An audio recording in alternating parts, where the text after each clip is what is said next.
consider buying your processed oboe and bassoon cane from those friendly folks over at Barton Cane. Processed with care and precision for your everyday reed-making needs. Take the pain and injury out of reed-making by letting Barton Cane do the hard, repetitive, boring stuff. Free up time for practicing, happy hours, hikes, baking, and spending time with friends and family. Barton Cane, here for you. Visit www.bartoncane.com. Specializing in the finest assortment of oboes, clarinets, bassoons, and their accessories, RDG Woodwinds serves musicians around the world. Their employees are all professional musicians who have a deep knowledge of the products that they sell. RDG's repair shop has an international reputation with a combined 100 plus years of service among the 5 repair technicians. Plain and simple, RDG provides excellent products and fabulous customer service. Visit them at rdgwoodwinds.com. They look forward to working with you.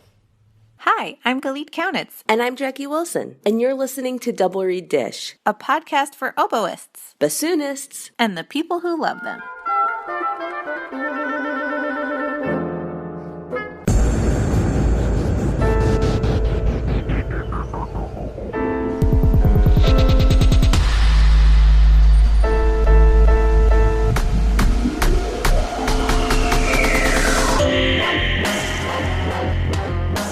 It's summer. It really is. It's finally here. Oh my gosh. I'm so excited. And I'm in Washington. So it went from like 40-degree days to 80-degree days in a single week. Like we just kind of skipped over those 60-degree pretty spring days. Well, this is Mississippi. It's been in the 80s for weeks now. So I can only imagine. Jackie, what are you doing this summer? Well, funny you should ask. As if I haven't mentioned it. I know, not anything times. You haven't been talking about for like 3 months. But it is now less than 2 weeks away. Actually, I have my countdown. Let me tell you exactly how many. It is 13 days until we fly out to New Zealand, but we're flying out of Seattle, so it's actually 11 days until we hit the road for Seattle to fly to New Zealand, and I am so excited. I'm like crawling out of my skin with excitement. I'm even finding myself excited for the plane ride. Like I'm researching like what are the best airplane pillows and like trying to find, those like HBO shows that are so good that you want to like devour episode after episode. Mm-hmm. I was like, if we found one of those and downloaded a whole series, like maybe we could pass the time really quickly. Wait, I have a story. So the last international flight that I was on, I was sitting next to my brother. And, of course you can't like sleep because you're sitting upright. So I was like watching a show and then I stopped and then I like look over at my brother's screen and he's watching a show that like looks pretty stressful but interesting. So I'm just like watching it over his shoulder and he turns to me and he's like, do you want to watch it on your own screen with sound? And I was like, not really. I feel like it would stress me out too much, but I like watching it. Watching it over your shoulder. And he's like, you're crazy. I actually do have a pretty good track record of being able to sleep on planes, so I'm just crossing my fingers. But regardless, we will get there, and I'm just so excited. Like, it just feels like this once in a lifetime opportunity. Like, anyway, I'm just so excited and looking forward to it. And the best part, oh my gosh, we purchased new suitcases. Ooh, yes. Because I didn't even think about purchasing suitcases. Like, I was like, doesn't everyone just use the suitcases that your mother and father-in-law gifted you 20 years ago and use those in perpetuity until the end of time or until they like break and spill all of your belongings on a tarmac? Like, that's just what I thought. Yeah. Or the wheels are broken and you're just like clanking down the zippers don't have any pull tabs. Like, and then, conversation just kind of organically led to like, oh, maybe we should replace our suitcases, oh, if we're going to, it's probably smart to replace them before New Zealand. And we bought, it actually wasn't that expensive. It's not that expensive. It's just something you never think to do. And so, yes, we have 4 brand new suitcases of varying sizes and functions to replace our old suitcases. And that's maybe the funnest thing that has happened to me in like 10 years. I can't tell you how excited I am about these suitcases. Highly recommend replacing your suitcases. It's delightful. I used a new one this last weekend. I can just envision you bebopping down the hallway at the airport, just like rolling that brand new shiny suitcase. They're Nickelodeon orange. Yes, you know. You know when your suitcase comes down, it's not the black from the 1980s that everyone has. You have to be like, oh, is that mine? Oh, no, sorry, sir. That's yours. Oh, no, sorry. If that suitcase is not about to slime you for getting the wrong answer on a game show, then that's not the right suitcase. Then I'm not interested. Our listeners are going to be like, what are they talking about? Listen, when we were kids, people got slimed on TV, okay? If you don't get that elder millennial reference, then, we can send you a syllabus for your own personal development. What are you doing this summer, Galit? What does the season have in store for you? Well, I am performing a few concerts at our local summer music. It's called Festival South. It's basically a month-long concert series festival that happens in Hattiesburg. So I'm performing in that a few times. It's going to be very fun and cool. And there's a lot of community engagement. Like people actually go to these. It's like a wide variety of different concerts and events and all sorts of stuff. It's great. But in August, I am actually going to go to a music festival in Colombia, in Cali, Colombia, and play with faculty quintet. Just go for a few days, get some teaching and some performing in. And so that's going to be my big exciting thing. I really need to get my passport renewed. Yeah. Oh my God. Which that reminds me, we got TSA pre. Should I get that? Yes. Well, actually, we haven't used it yet, but I'm so excited because I would always want it. And then you forget until you're at the airport and you see all the people zipping past you while you're standing in line for like 5 hours.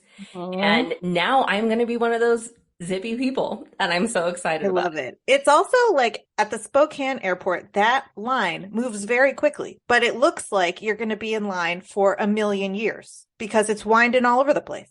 Yes. It's wild. Yes. I'm very happy for you. Thank you. Anything else before we get to our awesome listeners and their summer plans? Not really. I mean, unless you count napping a lot. I'm going to do a lot of napping. And hanging out with your dogs. And hanging out with my dog. That's my last piece of summer news is when we return, we are going to get a dog. I'm going to continuously cry every time I see that dog. I'm so excited. I'm excited too. But we asked y'all on our social media to tell me about what you are excited for this summer. And you have some amazing plans that we want to crash all of them. But let's dig in. Gwyneth says that she is excited for going to Thailand for a 6-week study abroad trip on international music therapy. It will be a nice sabbatical from the oboe after this crazy semester. That sounds so cool. That sounds so cool. And also how ironic that you are going to be followed to Thailand by the entire double reed community. She wants a break from the oboe. The whole community is going to Thailand. There's going to be oboists left, right, and center. And she's like, ah! She's going to be trying to do her music therapy practice. And it's going to be like, dun, dun, dun, dun, dun, dun, dun, dun, dun. Except it'll be like,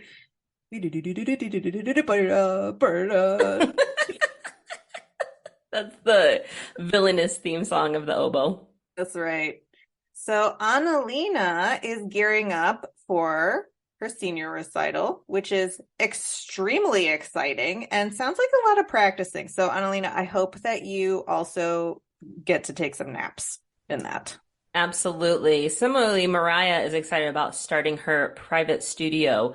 And yeah, that's phenomenal. I know Mariah, so I believe she just graduated with her master's degree. Ooh. So congratulations. And we, are just cheering you on as you start your private studio business bassoon empire. But yes, remember to rest as well.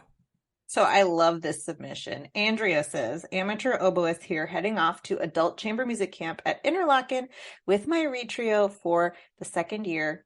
Very excited. Andrea, I'm so excited for you. That sounds incredible. That is amazing. That's the coolest thing I've ever heard. Completely agree. I was thinking about how enviable essentially hobbies are. Yes. Like a lot of times the intensity of music as a profession can make us feel, we've talked about this before, guilty for carving out times for hobbies, which should not be the case, but often, unfortunately, it is the case. Well, unfortunately, there's only so many hours in a day and so many days in a week. We're going to make Andrea the mascot of the double reed dish. Pursue your hobbies. Well, Cassandra's summer excitement is exciting to me, but probably not to Gwyneth. Starting a new job and pending some travel grant funding, IDRS Thailand. If you see Gwyneth, pretend like she's not there. She doesn't want to see you. She needs a break. She's on an oboe break. Cassandra, please, please. No, Cassandra, I'm so glad you're going to get that experience. It's going to be phenomenal. I actually will not be at IDRS Thailand. If this vice president thing truly came out of the clear blue sky, if I had known, I would have made arrangements to be there. But unfortunately, it just kind of came at what is that called? 7th hour? Like something that happens late. It happens at the 11th hour. 11th hour. It happened at the 11th hour. But I will be in Flagstaff, so I hope to see you in Flagstaff. Oh, yeah. I'm not going to Thailand either. Sorry, y'all. I'm giving Gwyneth her space. Gwyneth said. And then Ariel is going to Glickman Popkin. I got it right. Glickman Popkin Bassoon Camp. So cool. And then getting married. Bassoonists, did you all enjoy listening to an oboist try to say Glickman Popkin Bassoon Camp? I was like, Glimpman Pop Poop Bassoon. No.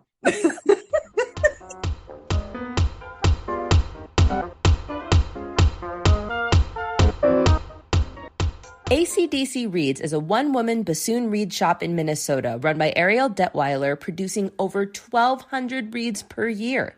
Selling beginner and advanced level bassoon reeds, AC/DC Reeds are hailed by customers for their even intonation, ease of response in all registers, warm tone quality, and strong low register. Every reed is made from tube cane processed in-house to Ariel's specifications using Rigotti or Lavaro cane and a Rieger 1A shape. You'll also find bassoon-themed gifts in the shop, including greeting cards, stickers, artistic prints, and the ever-popular Blackwing bassoon pencil. Make sure to follow AC/DC Reeds on Instagram, where Ariel posts artistic photos and educational stories about her everyday experiences with reed making. AC/DC Reeds is proud to sponsor Double Reed Dish, sharing positive and uplifting interviews to inspire and connect the bassoon community around the world. Find AC/DC Reeds at acdcreeds.com or at retailers like Chemical City Double Reeds, Midwest Musical Imports, or Reed Supplies Canada. Try out AC/DC Reeds today and let the reed do the work. Chemical City Double Reeds is a full-service double reed shop specializing in the sale of instruments, cane, accessories, and sheet music. Double Reed Dish listeners can enjoy free shipping with code DRDISH. Visit them in Baton Rouge, Louisiana, or online at www.chemicalcityreeds.com.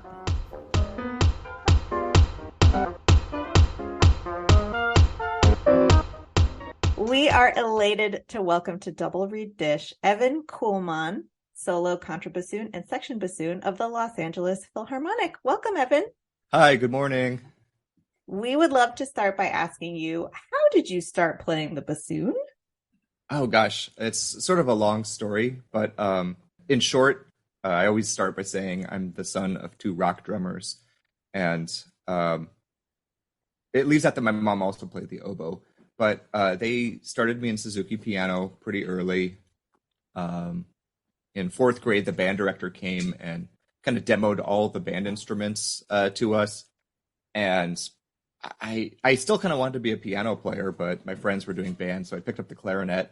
In 3 years, I probably practiced like 3 times at home. I really did not give that instrument its due, but you do what you can. I'd moved sort of into jazz piano when jazz band was being offered, and bassoon came about really that my mom was playing the Rite of Spring a lot at home or Firebird. Having a musical family, I was exposed to these things. I was pretty sure that the opening solo in Rite was like a saxophone of some kind, but I just know that I liked the sound a lot.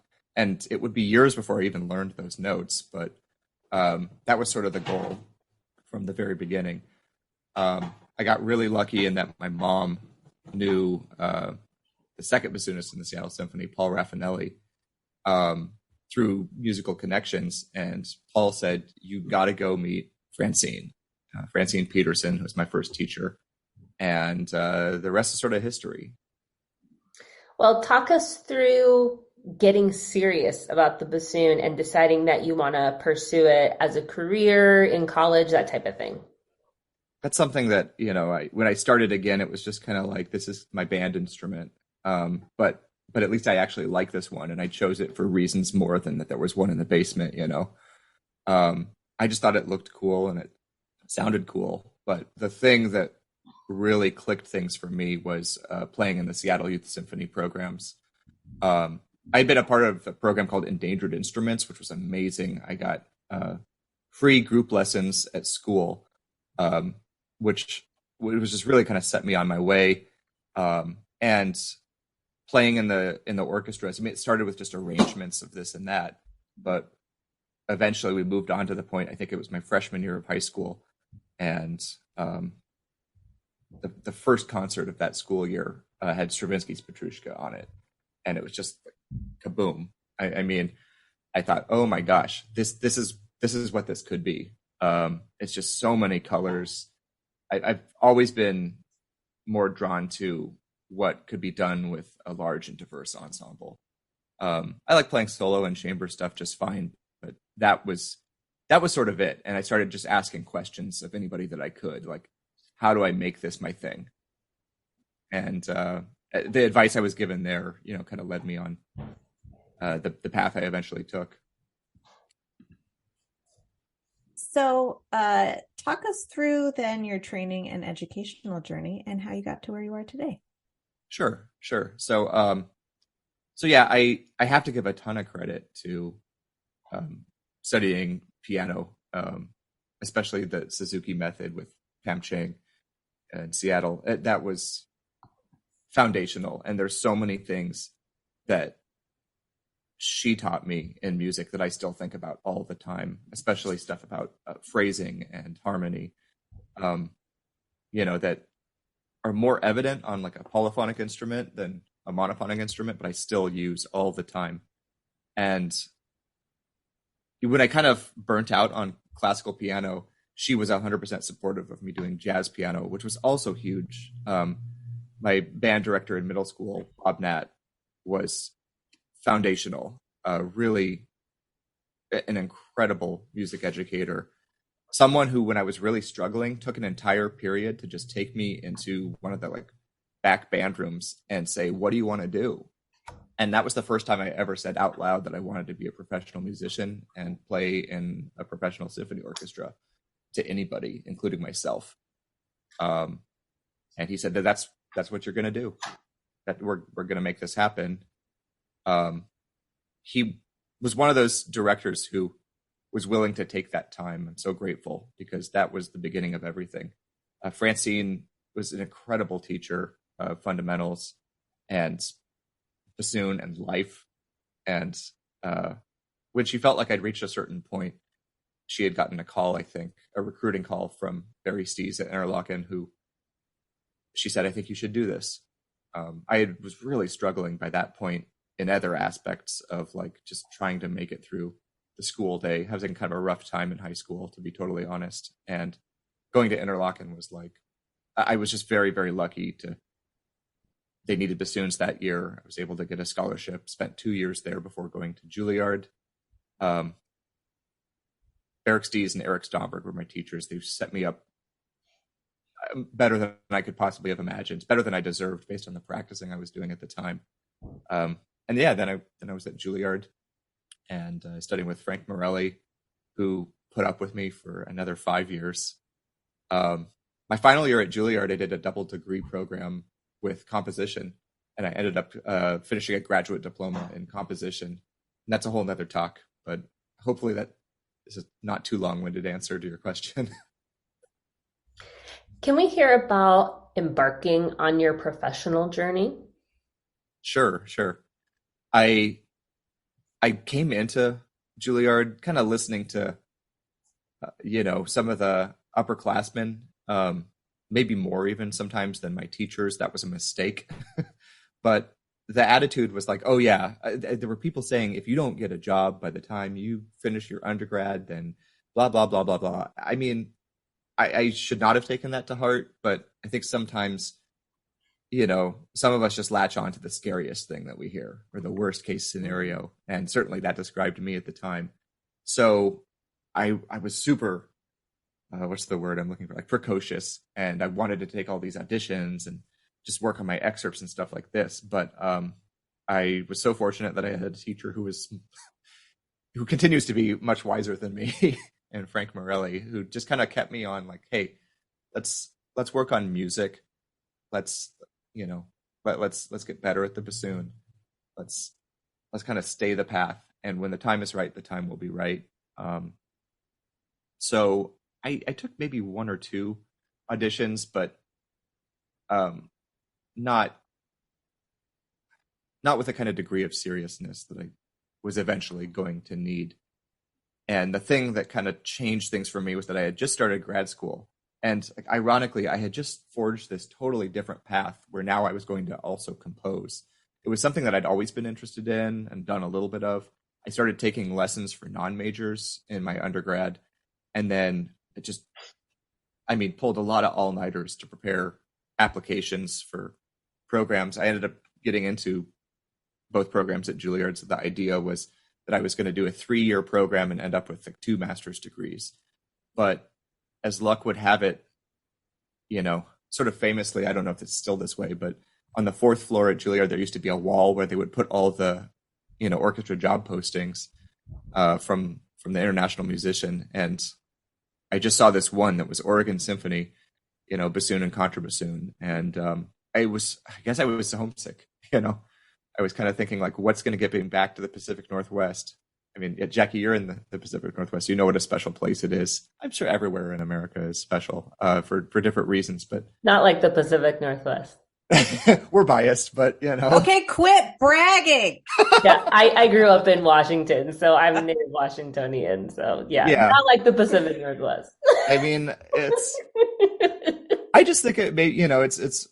If I'd grown up somewhere different, I'm sure I would feel differently. But I just thought, how many chances like this am I really going to have? And I decided I was just going to go for it with everything I had.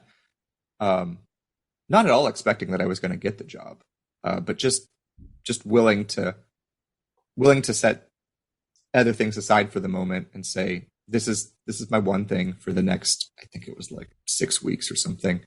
I wish I had seen it sooner, but I will say this, I was very lucky that by that time I was really starting to break into some of the New York City freelancing.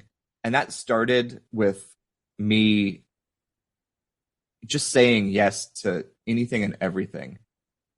Older students who had worked their way into gigs, kind of bequeathing their gigs that they didn't want to do anymore to me. I was I was getting a bassoon and a contrabassoon. I didn't own my own. I would take one from the school, which was not entirely kosher, but I did it anyway.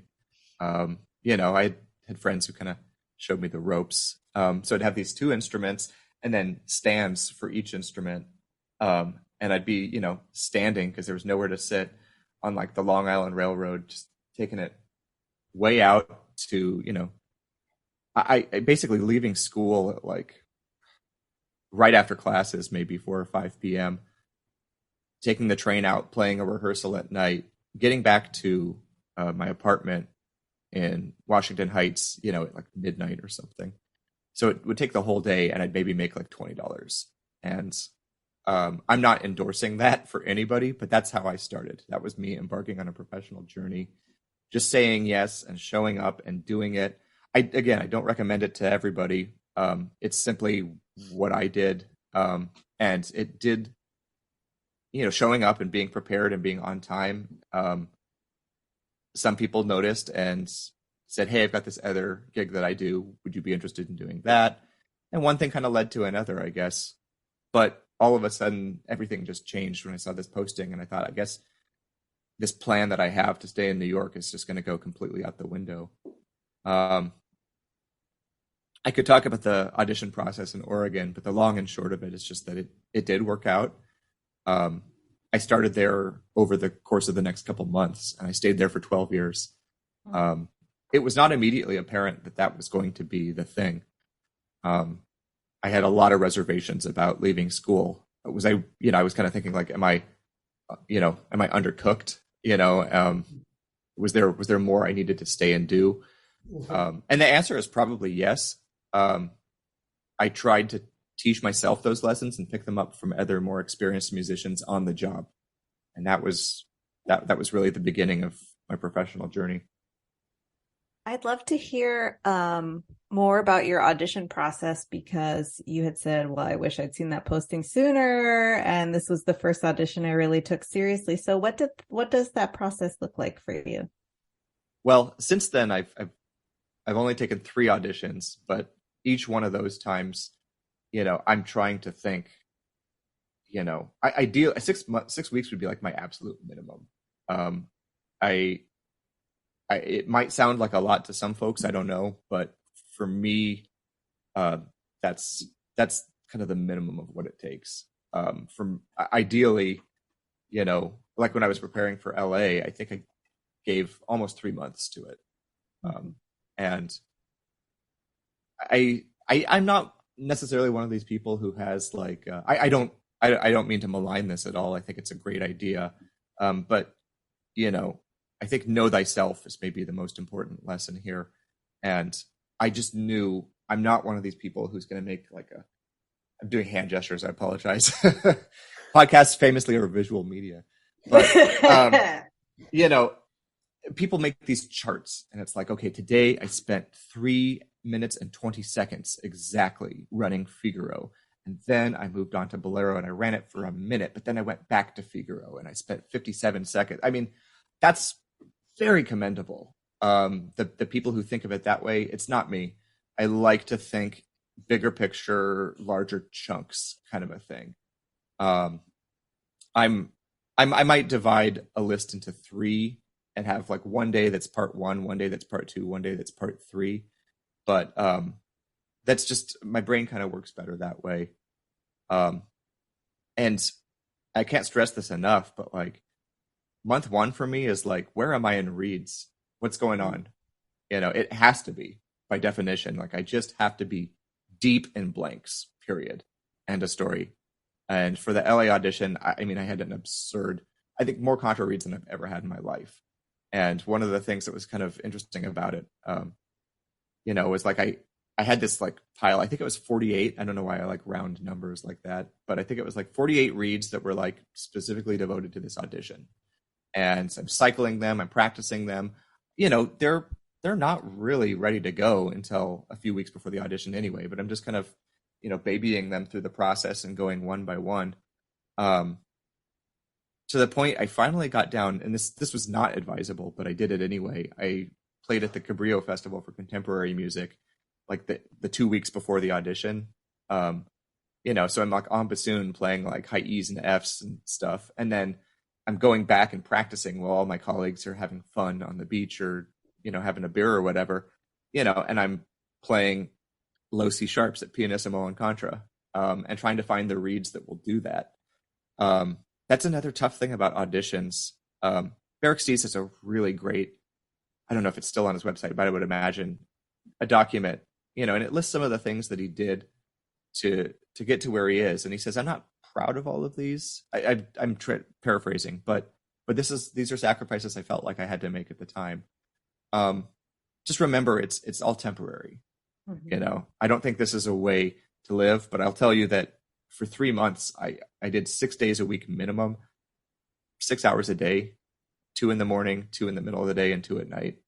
The morning, I'm just trying to warm up and kind of get in gear, find out where I am. The middle of the day, I'm doing a lot of reed work, and at night, I'm really focusing on playing related things, including recording myself, which I cannot recommend highly enough.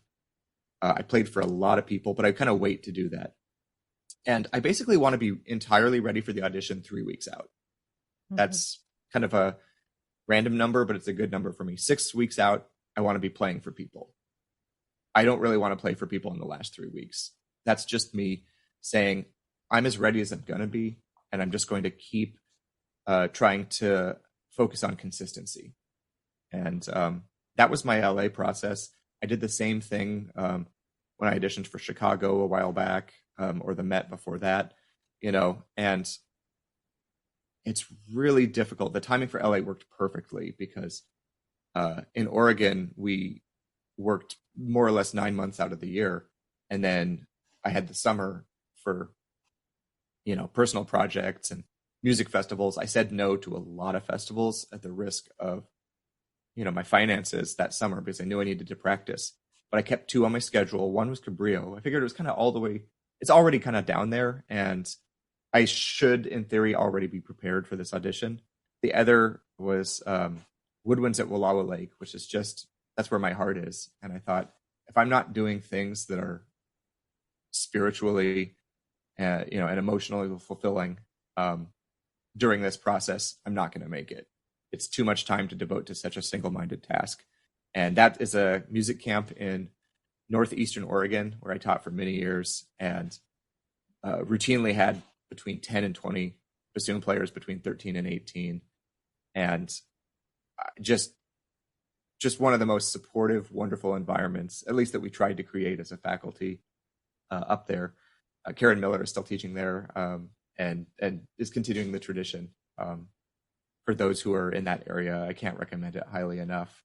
But even there, where the teaching schedule was so rigorous, I mean, you start at like 9 in the morning and go to like 9 p.m. And with very few breaks, I would take every break that I had and go to a practice hut and play scales. Sometimes just that, I can tell you that sometimes just playing like a B melodic minor scale, B flat really slowly is better than practicing Tchaikovsky 4. Like, how many more times do we need to do that? If you've done it enough, you just want to make sure you're comfortable in these notes. You can play them in tune at any dynamic, in any combination. You feel good about your slurs, and you feel good about, executing crescendos or diminuendos on any note without sacrificing tone and intonation. The scale itself can be more valuable sometimes than the excerpt when you get to that point, I think. And that's what I would do. Show up early and stay late at night. It was totally bonkers. I can't recommend this necessarily. I hope other people have processes that are less complicated than this. I'm sorry for being so long-winded in my answer, but this is great. I want to be as detailed as I can, but also respect the fact that I think that the answer is going to be different for everybody, and it should be. Two things that I talk about incessantly in lessons. One word I really picked up from Francine, my first teacher, which is honesty. Be honest with yourself in practicing. You have to cultivate that. It's radical honesty. Even honesty is sort of, I think, a step towards acceptance and self-awareness. It's hard to say which comes first, but they're all kind of intertwined, which is just to say, I don't want to say brutally honest, because I don't think you need to punish yourself per se, but just to be honest with yourself. How does this sound? How am I doing? And if you're not sure, get feedback and keep the people in your life who you respect and trust to be honest with you. The other concept just kind of comes from therapy, which I'm a big proponent of, and that's mindfulness. And mindfulness and honesty and self-awareness are almost synonyms at a certain point. But mindful practicing, I think, is the act of going in with an intention, going in with ideas, with a plan. I would say the opposite is mindless practice, which I did a lot of when I was a student. And it's difficult because you have to, as a teacher, I think, make an effort to teach mindful practice in lessons because it may not occur naturally to a student. I had to draw the concept from therapy, but it's scientifically proven, among other things, to be more effective. And I think it just leads to a more fulfilling relationship with the idea of practice in general, which I'll be honest, I've had at times a torturous relationship with the concept of practice. I used to teach at a band camp, and one of the band directors made the point to the students at one point, I'm walking around and I hear you guys practicing. And the thing I kind of want to remind you, and this is tough, but if you only sound good when you're practicing, you're not doing it right. And I think mindfulness in practice is a way to correct that problem, but maintain a certain amount of compassion for yourself. That you don't just have to torture yourself by doing something that doesn't work over and over again. It's not the path to progress or knowledge to just throw yourself against the wall repeatedly. Taking a few steps back and really saying, what's not working? Why is it not working? What can I do? Can I devise something to try to address this problem that I've never tried before? And who can I consult about this? Who can I reach out to that's going to give me a path forward? So that kind of practice to me is at the crux of any serious period of self-improvement, but also sort of indispensable for auditions. As much as people can say bad about auditions, and I do, I have never had such concentrated bursts of improvement as I did when preparing for auditions. I don't think it's sustainable as a long-term practice, but I try to take those lessons into my daily practice. Anyway, sorry. How long have I been talking? Has it been 20 hours yet? No, this is great. No, and the idea of leading with mindfulness and self-awareness and honesty and also curiosity, I think Yes.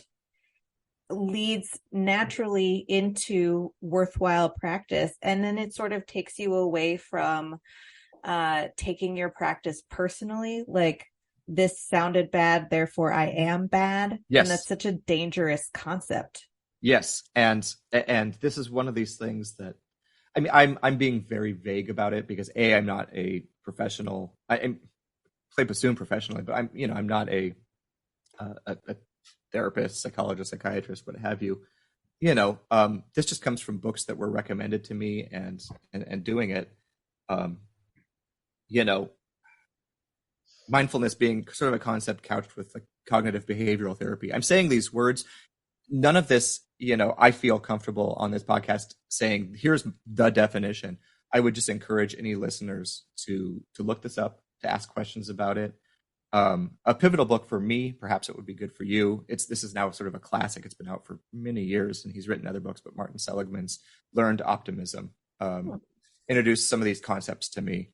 Like you said, one of the terms he might use for the negative thought of, I don't sound good right now. If you want to be kind to yourself, then say, I sound bad on this. Like I could say, I don't sound very good with my double tongue right now or whatever, even then I appended the words right now to that automatically because I've just been doing this for a long time. But I used to just say, I'm not good at this. I'm the problem. It's something within me. It feels very personal because it's this like physical mechanism, and so one practice, since you mentioned it, Galit, is externalization, saying like, what if this is not me?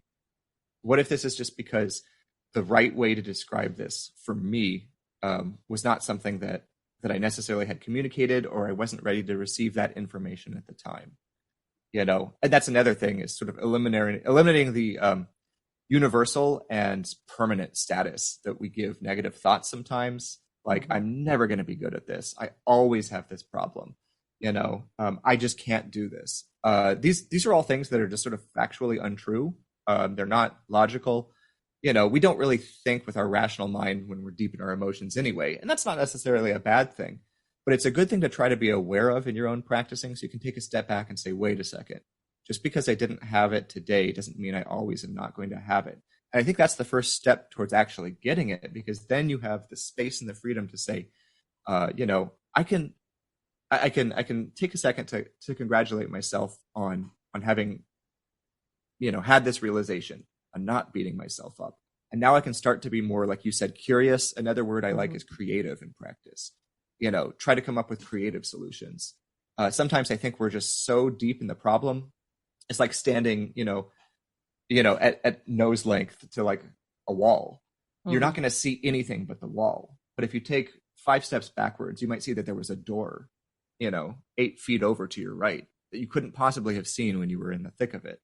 And, I'm speaking very metaphorically and, about the sort of mental concept of this. I promise that when I actually teach, I talk a lot more about like, here's where maybe you want to be on the read, and here's the kind of read you have, read you want to have. Here's where you might keep your tongue here, blah, blah, blah, blah, blah. Try this fingering. I also like to talk about practice patterns and methods. And I've developed these strategies over years because I had to, because there were things that I still couldn't do, but I was out of school. I mean, I'll be honest here, at the risk of embarrassing myself professionally, but I couldn't. We love embarrassing ourselves professionally. Good. I do it every day without even trying, so I'm an expert. That's the double read. They'll do that to you. But I couldn't play Beethoven 4 when I got my first gig. Absolutely not. Could not make it through that. I'm grateful that the committee took a chance on me anyway. There was something else perhaps, and the music director, but there was something else perhaps that I did put forward. And of course, it doesn't happen often that the contrabassoon player ends up playing principal bassoon on Beethoven 4, but it actually did a couple times while I was in Oregon. So there you go. But the long and short of it was that I got the job kind of knowing like, okay, like whatever I've been running from here, I need to start embracing, and I had to get really creative with it. I did go back a lot to what my teachers had told me. And eventually it started working for me. But in the process, I had to invent, my own etudes and ideas and just experiment. I try to think of myself as a scientist, tweak all the variables until it's like, okay, this works and that works. Do they work in combination? Maybe yes, maybe no. That's something I really would want to impress on anyone listening, is that I still, to the extent of my ability, treat the practice of music making this way. I'm a student of the art and I'm a student of the instrument, and there's always more to learn. And it's nothing beats that point home more than teaching to me. Is that it's one of the very selfish reasons I love to teach, is that I get so much better because sometimes, I've got like my 4 or 5 stock explanations for, let's say, double tonguing or something. What if none of them work? Then what do you do as a teacher? And you must be creative. You kind of got to invent on the spot. And oftentimes I end up saying something because I'm trying to describe this feeling that I have, that's physical, but I don't know. Language is a tough thing that way, Words mean different things to different people, and language is limited to describe physical phenomenon. So you got to just get creative. And sometimes I have my own epiphanies. And I certainly hope I'm helping the student. That's my number one priority. But I kind of think of it as like a sort of like a little kickback. It's like a tip that I give myself, in every lesson. Whether we're talking about how to put the bassoon together and play one note, middle C like in the Weissenborn, or whether we're working on the Mozart concerto or what have you. Well, I would love to hear about how you put all of these things into use to get to where you are today. So can we hear about the day of your audition, winning your current position with the LA Phil? So yeah, sure. This took, I think 3 days. I'm trying to remember, right? I played 3 rounds. I'm trying to think. No, it was 2 days. The second 2 rounds were on the same day. Okay. But yeah, I did the ridiculous thing. I won't soon forget this because we were playing at Cabrillo. We were playing Aaron J. Kernis's Second Symphony, and I was the principal bassoon there for a while, and it has these screamy high E solos. They're not easy. They're fun, if you've got a setup where you feel pretty comfortable. But I'm doing that, and then the next day I drove down. I think it was, I don't know, 6 or 8 hours, in my 2002 Honda Civic. Just booked it down the California coast to Los Angeles and stayed with a friend of mine. Tested a couple reeds, and the next day I had to play. Again, would I recommend it to anyone? I don't know. It's just the way that it happened for me. Go figure. I had to rely on my preparation, which again, not to beat a tired horse, but it's my feeling is like 3 weeks out, you got to know I got a good shot at this, or maybe don't do it. Some people say take it for the experience.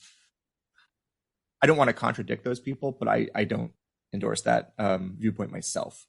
I think time might be better spent practicing who knows what. Maybe the thing that you really need to practice is not excerpts for an audition. It's such a specialized thing. But I felt like I was ready. Check my reads, The thing about having like 48 reads or so is that I only had 2 that I thought were any good. And maybe that means I'm a bad read maker. Maybe I was just really picky by that point in time. What I think is more accurate is just that, and this, you can't control this about an audition, but climates are different. Yeah. I was able to kick a few other ones into rotation by working on them. But when I brought them back to Portland, they were useless. So LA is dry and hot, especially in August, which is when I was auditioning. And I was coming from Santa Cruz, where there's a marine layer that blows in every morning. So your reads are different in the morning than they are at night. And there's rehearsals at morning and night there. So that's fun too. Anyway, long story short, I get there. It's sort of inevitable. I'm not one of these people, to be totally honest. And I have nothing but respect for the people who say, well, it took me 40 tries, but I finally got it. I was very lucky, that I've still taken fewer than 10 auditions, maybe like 6, and LA was my 6th. But I knew enough by then to expect I was going to run into people. This always happens. It's a small world, especially contrabassoon, right? Mm-hmm. You know it. People that you think, oh my gosh, I look up to these people. And it's not like I stop respecting them because I won the audition or something. I still look up to them. I still have so much to learn from them, but seeing them there was like, okay, I've got to go into audition mode, which is like, I'm here to do my thing.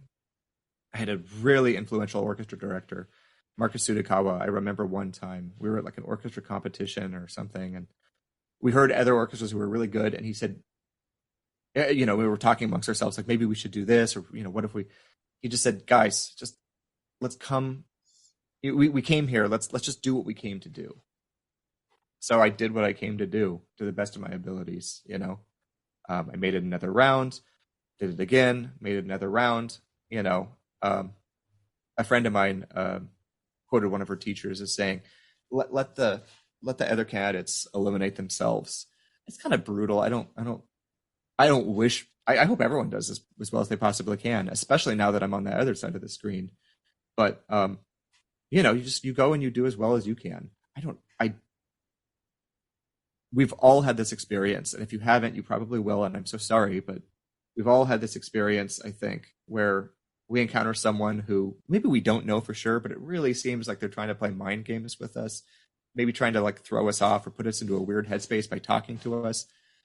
I don't mind saying a few words to people. I think it's weirder if you like specifically shut down and say nothing to the people that you might be friends with, but or if had an experience with once upon a time. But I do try to keep it to like just a few words. Like at some point we got to realize we're here for the same reason. So to make a long story longer, I kept getting called back until there were just 2 of us. Honestly, when there were 4 in the finals, and when I saw who they were, I just thought like, I'm just glad to be here. Honestly, the semifinals, I would say there were probably about 15 of us. And for whatever reason, the personnel manager got us all together in the same room and then announced who was advancing. And being in that room, I can't even tell you. I mean, I was really happy how cool people were in general. I'll tell you that. Contrabassoonists were chill. That's the stereotype, right? And it's mostly true. But it was a lot of people. I think part of it is that we don't get together that often. And this is one of the things I really wanted to make sure I said before I I'm kicked out of here for blabbing incessantly, is what you guys have done with this podcast that I love perhaps more than anything is build community. We can always do more of that as human beings, as bassoon players or oboists or double reed players. I mean, as musicians, I think especially as people.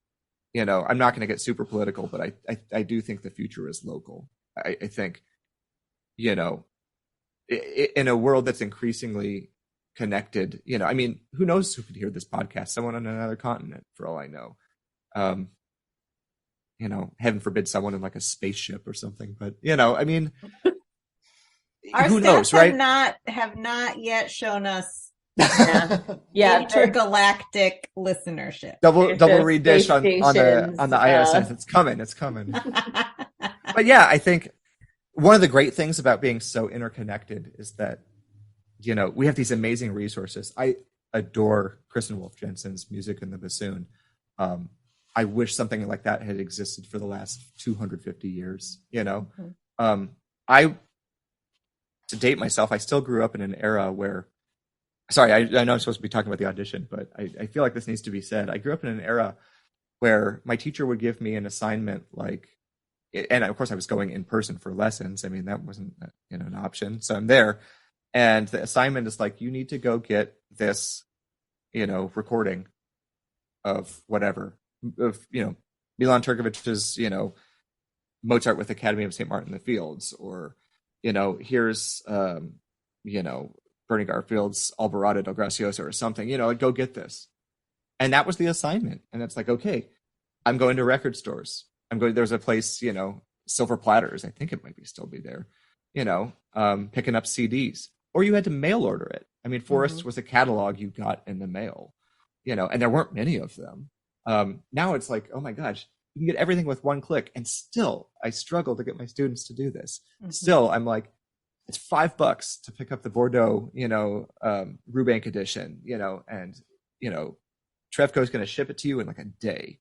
And I just, and I know they've all got phones, because I see them on it before, after, and regrettably, I don't allow it in the lesson, but, but it's come on, guys, this, this was hard for us back in the day. I'm sounding like such a cranky old timer. No, we're with you. We're also cranky old timers. It was harder for the people before me, but you guys have done this amazing thing. I mean, you're getting perspective and information out to people for free. That you used to have to travel a long distance, pay a lot for, and was only available sporadically. And now it's here it is. It's so great. It's so great that Kristen's got her thing, and and the IDRS has great resources, and we're working to do this, but there's just no replacement. I think people got to do this. I always try to get my students to do this, and I was raised this way. Francine Peterson, thank you that she made us do duets and trios from a young age, quartets when we were able to play the music. She had all the bubonic bassoon quartets. Now there are so many. People are getting so creative with arranging. I love it. But get together and play. You learn so much. You have such a good time, and you learn to support each other. We're so much stronger together in a supportive community than we are splintered and kind of secretly, disliking or envying each other or what have you. So I'm just so glad that I felt in that moment I was part of a community. But I kept getting asked to do stuff again. The final thing I guess I could maybe mention about that audition process. I did get some feedback in the super finals. I was asked to go back to an excerpt I had previously played and make an adjustment. And that is never a kiss of death. It means they really want to hear you do this well. It's always a good sign. If no one talks to you, that could be a good sign too. But I wouldn't worry too much either way. Simply do the best you can, do what you came to do. And if you get the chance to do it again with a suggestion, perhaps, do your best. It's all you can try to do. There's so many ways I could talk about how to prepare to do that. I've got all these, stuff I like to listen to or books I've read, but it's all important. Know thyself. Ask as many people as you can for advice. I did the best I could. I think I did a pretty good adjustment. Like, I went back to my room and put my horns away, and a few minutes later, the personnel manager said, "Hey, come with me." I said, "Oh, do I have to play again? Do I need my instruments?" And he said, "I don't think so." I thought he was just going to take me to a room and be like, "You didn't make it. Good luck in the future." But he kept walking, and we kept walking. And then eventually I was like, "Wait, we're backstage." And then he walked me back onto the stage, and he made this motion towards the screen. And I said, "Should I go over there?" And he said, "Yeah." And so I walked out, and I saw the committee and Gustavo Dudamel, and they all started clapping, and I probably cried. I mean, I think I said something really dumb, One thing I did say, because I realized I was saying something dumb, and I was like, wait a second. And I just said, "I hope I make you all proud." Oh. It was when I finally had time to think, because your brain is racing a mile a minute. It's like, is this really happening to me? But I'll tell you, and I want to be totally transparent about this. When I first got to Oregon, like I said, I had some regrets and second thoughts. When I first got here, I had regrets and second thoughts. Transitioning at this point in your life is a tricky thing. I had a really good thing going in Oregon, and I had a good thing going in New York. It took a while to build those things, but and I was scared. Like, am I going to be able to do this again? Am I going to be able to do this at this age? I mean, I hear how 20-year-olds play. I'm glad I got in when I did, but the other day I was working with a 7th grader through YOLA, which is the youth orchestra program through the LA Phil, and I just told him, in all honesty, I don't always like to do comparisons in lesson. I just said, "You are so much further than I was at your age." I mean, I don't mean to say it because I think you can afford to take your foot off the gas necessarily, but I just want you to know, if you want this, it's here for you. Anyway, auditions, they're also the worst, right? I mean, it's, I've come so close a couple times, and just one story I always tell. I'm not going to tell the whole story because it takes forever, and I've already taken so much of your time. But I'll just tell you, I had probably some people like to say auditions are like performances. I'm going to use the word performance. I don't know whether I disagree or agree. I'll have to think about it. But I had arguably the worst performance of my entire life in the final round of an audition in front of. This was not screened. In LA, it was screened all the way through the super finals, which I think is fantastic, and I support wholeheartedly. But everyone does it their own way. It was not screened, so I'm looking out at some of my, not just double reed, but wind playing idols, and also a very famous music director who, ironically, was in the 2nd or 3rd row, and then everyone else is sitting further back, and there I am, and I proceeded to just entirely unravel. I don't tell this story for any reason more than to make a couple quick points. One of those is that, you will survive. We've been there. It was neither the first time that I'd had a moment like that, nor the last. It may have been, to date, one of the more severe, but I'm still here, and my story didn't end there. And it didn't go back to, and that never happened again, and he never took a chance again. That's just not how it ended up happening, and it doesn't have to. The other thing I just want to say, sometimes I talked about this once in a forum, and I worry that I was misunderstood based on some of the comments that followed. But I just want to remind everyone out there who, for one reason or another, may feel that they struggle with something like anxiety. Just remember, I mean, yes, it's good to talk to your teachers about this, but at the end of the day, as much counseling as I feel like I sometimes do in lessons and received from my teachers, you know, my degree is in bassoon performance. You know, I was very lucky to go to Juilliard at a time where Joseph Polisi was the president, and he really wanted to develop more broad thinkers. That said, it was still a pretty single-minded program. I had a few classes that were outside the norm, but you know, famously Don Green was there. He's wonderful at a lot of this stuff, performance anxiety and peak performance and flow state psychology and all of this stuff that I could talk about. But an Alexander technique, which was incredible, highly recommend for everybody. But you know, these things are so cost prohibitive. But in college, it was like, oh, they were free.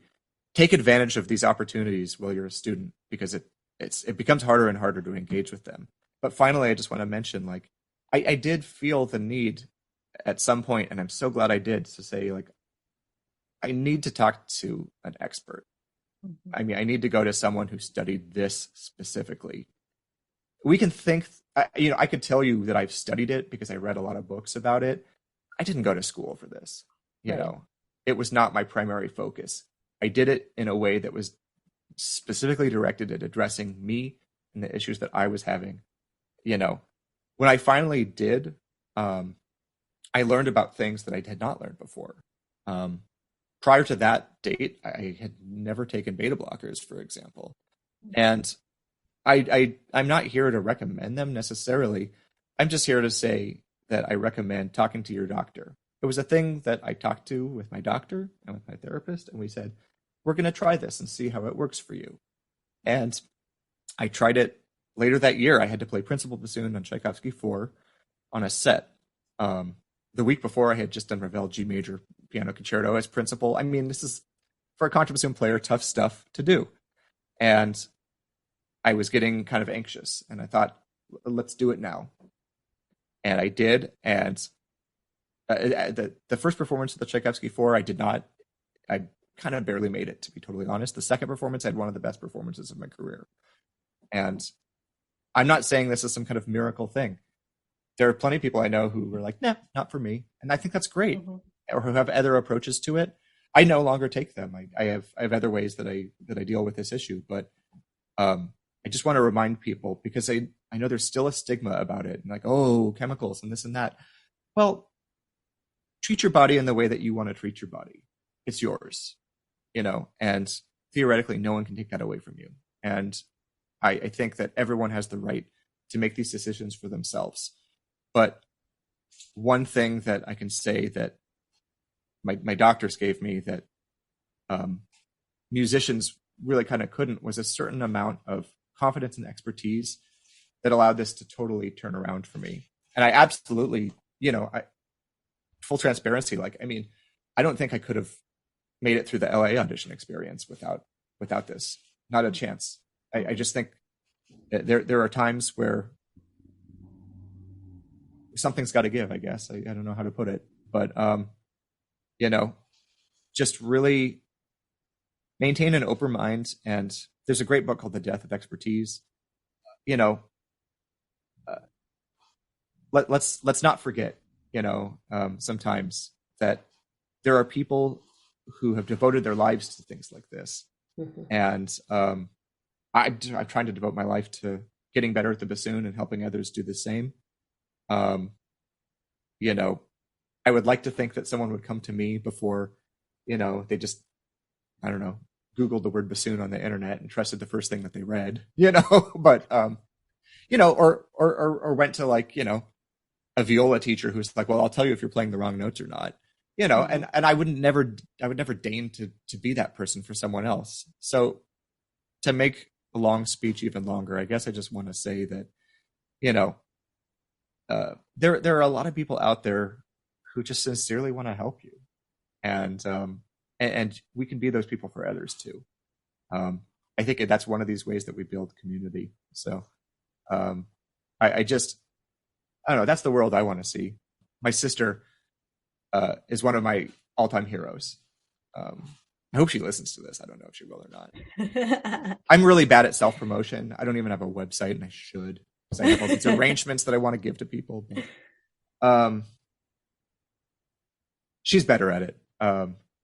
She had that kind of gene or confidence or something. She, in addition to, she plays fourth horn with the Seattle Symphony, but she also is a wonderful singer. And it was very happy for me growing up. Like, I would play jazz piano behind her while she was singing. That was a good place for me. I'm like behind a piano, so like not as many people could see me, maybe, and I'm just kind of doing my thing, and she's the main act, and that suited me just fine. I've always enjoyed being a part of a whole. But because of that, she had the opportunity. She was giving a speech, and she said something which I think is just so astute. I'm constantly blown away by the brilliant things that she comes up with. But she said, one of the reasons that she loves, orchestra so much is that it's like a microcosm of the best things that, humanity could be, that everyone is coming to it from a different place, and everyone has a different skill set, and everyone's doing sort of a different thing and playing their own part, but we're all individually dedicated to this thing that we do, and showing up ready to be a part of something bigger, showing up having prepared, showing up having sought the best advice we could get, showing up being dedicated to our craft, and then we come together and we get to put those pieces together, and it's like the things that we do together are, to me, someone else could say, no, I'd rather hear the Barrio Sequenza or the Mignone Valsas. Those are wonderful pieces, but to me, I gotta say, like, man, I don't know. I'm so lucky, is all I can say in my job. Like, I'm playing Daphnis one week, or I play Brahms 4 the next week, and I don't know. And I love new music. There's stuff being written all the time. Where do I get the music for Pong? Oh my gosh, it's such a great piece. Or the Connor Chi piece on your album. Oh my God, these are so good. There's incredible music like this being written all the time. And these would be nice pieces if they were for solo, oboe or whatever, but they're even better, when we get to do this together, especially like, I can tell those pieces are really clearly written with an eye on interaction. Pong, of course, especially, being what it's about, but yeah, I gotta, make more music together, seek people out. And my advice to students always is like, do not go hang out with like the cool kids who are smoking outside of the music school, go find the people who are in the practice room and are really excited about band dorks. I'm still a band dork. Aren't we all? Man, I just, I talked about Petrushka, but All-State Band doing Russian Christmas music by Alfred Reed. I never played in like I don't know, maybe Jackie, but like, some of the band programs where I was growing up, it was either you went to orchestra or jazz band. So symphonic band was really kind of maligned in Seattle. And then all of a sudden I was a part of this like real symphonic band. And, it's like, oh my gosh, euphoniums and contrabass clarinet. I mean, I'm sorry, but like, Daphnis is great, but so is that. Right. Yeah, man, give me Russian Christmas music any day. Anyway, I love a lot of pieces. So what can I say? Our favorite question to close with is advice for a young musician who aspires to have a career like yours. And earlier you mentioned the things you learn from behind the screen. So maybe we could combine those questions into one super advice. You bet, Jackie. Thank you. One that's very specific to my experience is make more reads. And I put that in all caps and put an exclamation point after it. Be persistent. I think in teaching that the students that I have seen go the furthest, and by the way, there's no shame in saying, maybe this isn't for me at any point, but the students who have really been persistent have far outpaced in terms of the progress they've made the students who were talented but didn't really practice that much. If you're talented and persistent, good on you. But persistence is the one that you absolutely must have.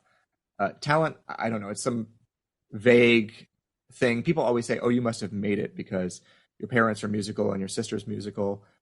I don't know. I don't think that was really guaranteed whatsoever in my own experience. like I said, be honest, practice mindfulness and self-awareness, be yourself to the extent that you can. Do not be told who to be. This one is another one that is really a bit particular to me also.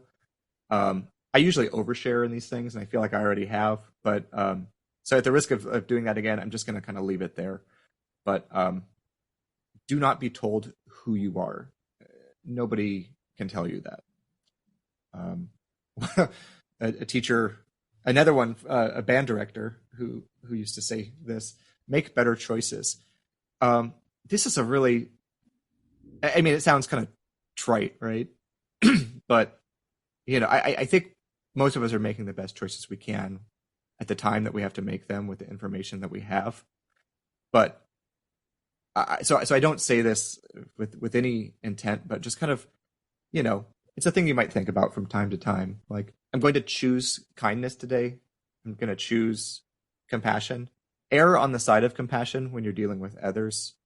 Err on the side. I don't want anyone to be taken advantage of by a bad actor or something, but err on the side of that. I think you will find that you will be happier and perhaps do better as well. Those are the things I would probably tell students. I mean, it is important. It's important that you try to get a good instrument. I say this just because I've only recently started teaching in Los Angeles. I really needed the first few years to just focus on adjusting to the new job and, making tenure and all these things. But now that I'm kind of more comfortable here, at least a little bit, I have a lot to learn still.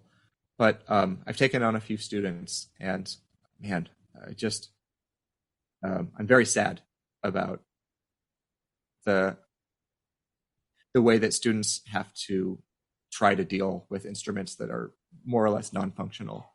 I'm reinvigorated. I have a new mission to try to figure out how to subsidize this for bassoon players. I would really like to work on this in the future, but to the extent that it's possible, do that. Find a good teacher, of course, is really important. And I want to make a quick point on this, which is that I'm so grateful, like I said earlier, that, the instinct was, I'm just going to go to the professional orchestra and see, and I think that was a good place for my mom to start, certainly. That is someone who was an expert in bassoon. I'm just glad that person had enough awareness themselves and pride to say, I could do this, but who you really need to go to is this other person who is a well-known and very successful freelancer, but do not be wowed necessarily by fancy titles. You don't need to find the principle of X and such whatever to get better at the bassoon, or perhaps sometimes the best thing for you. I can't say enough good things about my first teacher. I mean, I'm just so lucky that that's where I ended up, and that's where places pointed me, because the first teacher is so crucial. Anyway, seek out these kind of resources. And one thing I didn't say nearly enough of, because this is, after all, Double Reed Dish, and we're coming here with an agenda of sorts, but those things that are not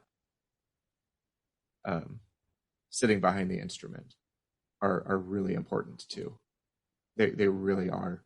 I'm kind of a dork, like I said, and that's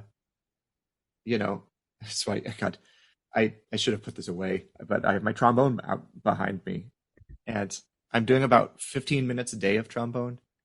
It always makes me nervous when students are like, well, yeah, I also play euphonium and marching band, and then I'm doing a little bit of viola, and then I do some clarinet. It's like, okay, this is tricky.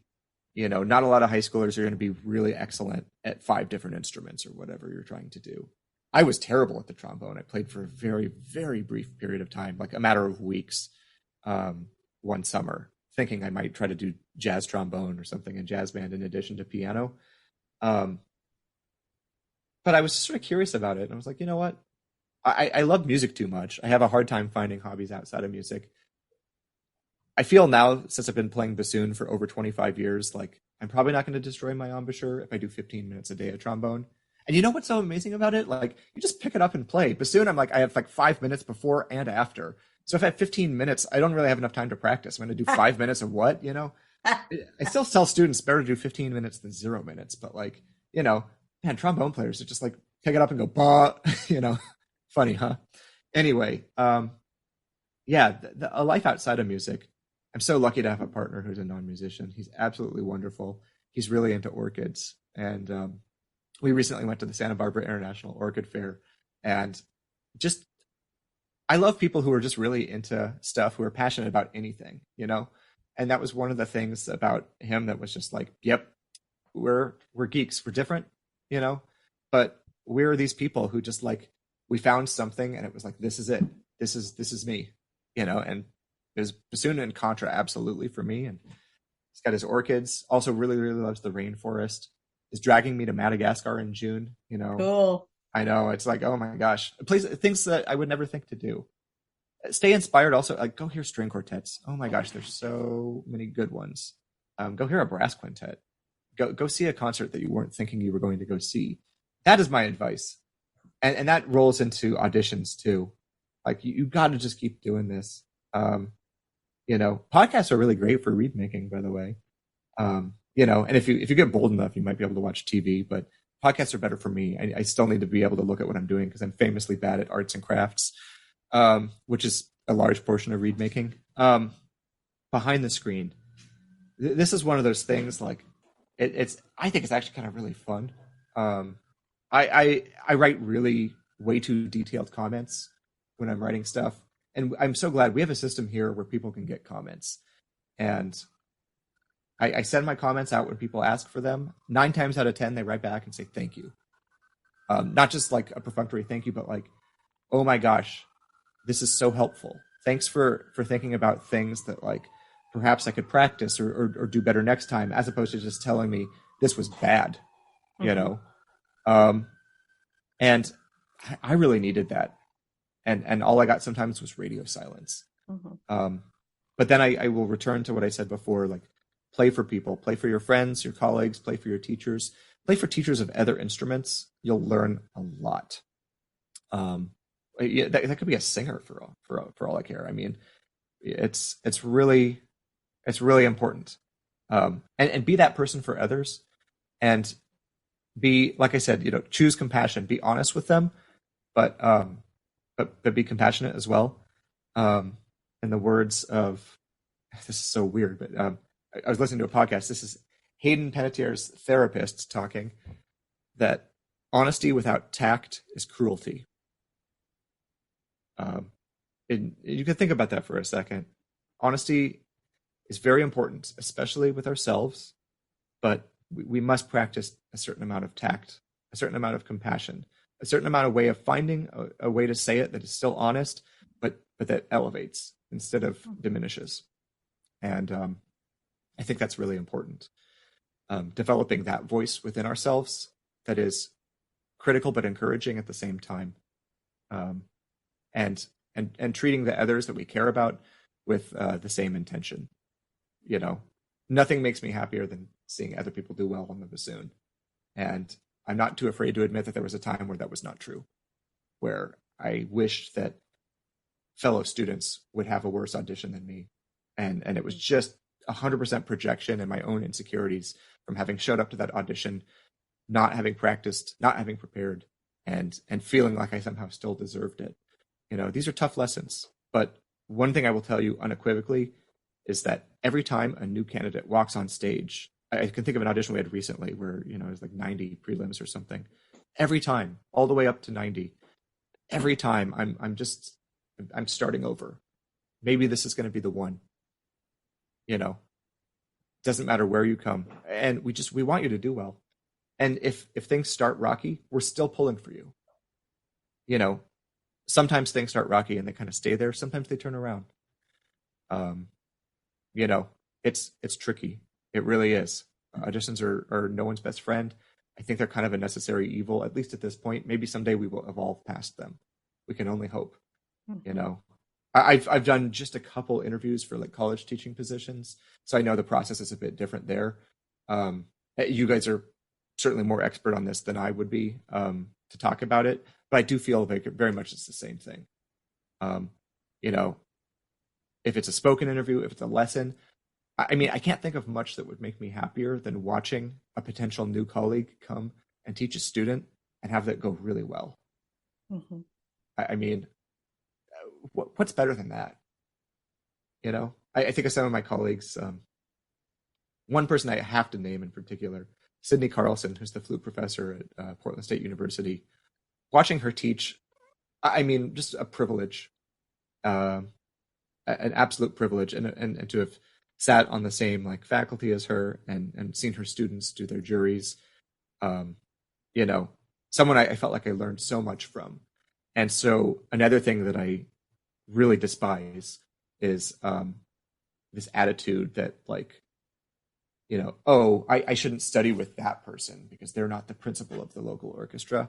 Give me a break. You know, I don't. Yes, like I said, search out expertise. Better to have someone who has some position somewhere than Joe Schmo off the internet who's a very active poster on Reddit, but can't really back it up with the playing or teaching to match. But seek out a wide variety of perspectives before the audition, and just know that we on the other side have been there, and we're rooting for you 100%. And it's never too late to turn it around. And even the candidates who just go in and like, usually you start with your concerto, they bomb it, then they bomb a couple excerpts. We hear 3 at least, and sometimes their 3rd excerpt is like marvelous, and it's like, wow, the nerves finally faded for them. I hope that next time, this wasn't the time. Other people came in and aced everything, but I hope that next time, they learned like, okay, the nerves backed off eventually. How can I get that to happen before I set foot on stage? Mm-hmm. And it opens a new door. So we can only hope. But just anyone out there who's out there and doing this, final thought: we're rooting for you. We're so rooting for you. I wish there were positions for everybody. There's not, but that's why we have to make them. That's why we have to build community. That's why we have to help people find their own way. Read my sister's interview in the International Musician about forming her horn quartet Genghis Barbie for more on that topic. But I'll leave it here. Thank you so much, Evan. This has been such a wonderful and inspiring interview, and I can't wait to share this with everyone. Thanks for joining us on Double Reed Dish. Oh gosh, thanks for putting up with me, you guys.